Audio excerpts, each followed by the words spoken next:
हरे कृष्णा, राधे राधे। दोस्तों, स्वागत है आपका हमारे चैनल शिखा भक्ति धारा में। आप सभी लोगों को वट सावित्री व्रत की हार्दिक शुभकामनाएं। दोस्तों, आज हम आपको अपने इस वीडियो में वट सावित्री व्रत की एक पौराणिक व्रत कथा का श्रवण कराएंगे। तो चलिए वीडियो शुरू करते हैं। विवाहित महिलाओं के बीच अत्यधिक प्रचलित ज्येष्ठ कृष्ण अमावस्या के दिन आने वाली सावित्री व्रत की कथा इस प्रकार है। भद्र देश के एक राजा थे जिनका नाम अश्वपति था। भद्र देश के राजा अश्वपति के कोई संतान न थी। उन्होंने संतान की प्राप्ति के लिए मंत्रोच्चारण के साथ प्रतिदिन 1,00,000 आहुतियाँ दी। 18 वर्षों तक यह क्रम जारी रहा। इसके बाद सावित्री देवी ने प्रकट होकर वर दिया कि राजन, तुझे एक तेजस्वी कन्या पैदा होगी। सावित्री देवी की कृपा से जन्म लेने के कारण से कन्या का नाम सावित्री रखा गया। कन्या बड़ी होकर बेहद रूपवान हुई। योग्य वर न मिलने की वजह से सावित्री के पिता दुखी थे। उन्होंने कन्या को स्वयं वर तलाशने भेजा। सावित्री तपोवन में भटकने लगी। वहाँ साल्व देश के राजा धूम्रसेन रहते थे, क्योंकि उनका राज्य किसी ने छीन लिया था। उनके पुत्र सत्यवान को देखकर सावित्री ने पति के रूप में उनका वरण किया। ऋषिराज नारद को जब ये बात पता चली तो वह राजा अश्वपति के पास पहुँचे और कहा कि हे राजन, ये क्या कर रहे हैं आप?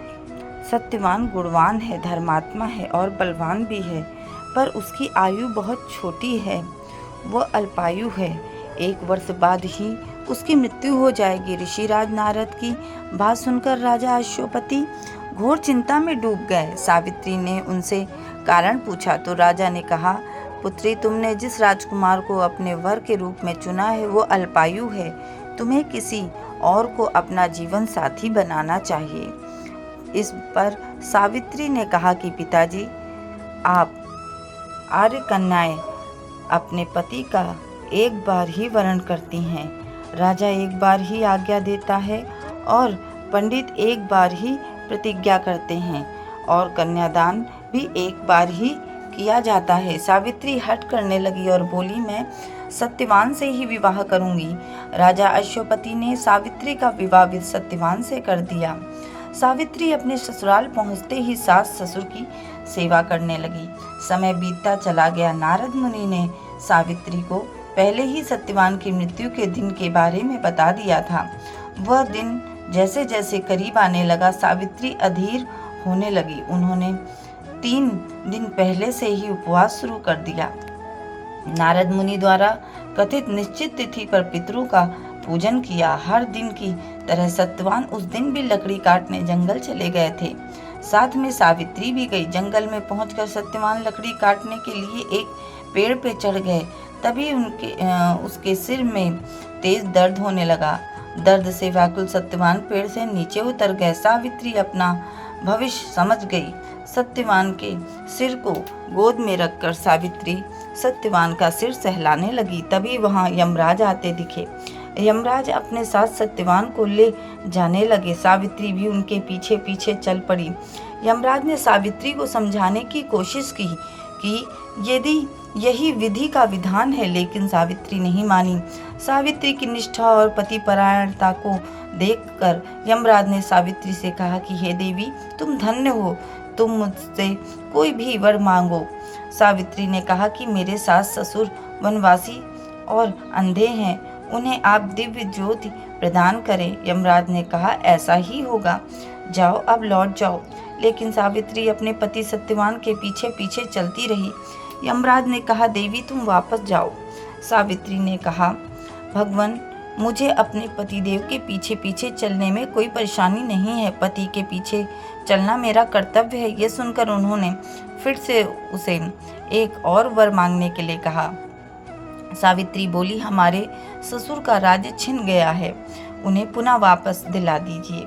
यमराज ने सावित्री को यह वरदान भी दे दिया और कहा, अब तुम लौट जाओ। लेकिन सावित्री पीछे पीछे चलती रही।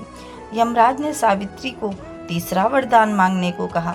इस पर सावित्री ने 100 संतानों और सौभाग्य का वरदान मांगा। यमराज ने इसका वरदान भी सावित्री को दे दिया। सावित्री ने यमराज से कहा कि प्रभु, मैं एक पतिव्रता पत्नी हूँ और आपने मुझे पुत्रवती होने का वरदान आशीर्वाद दिया है।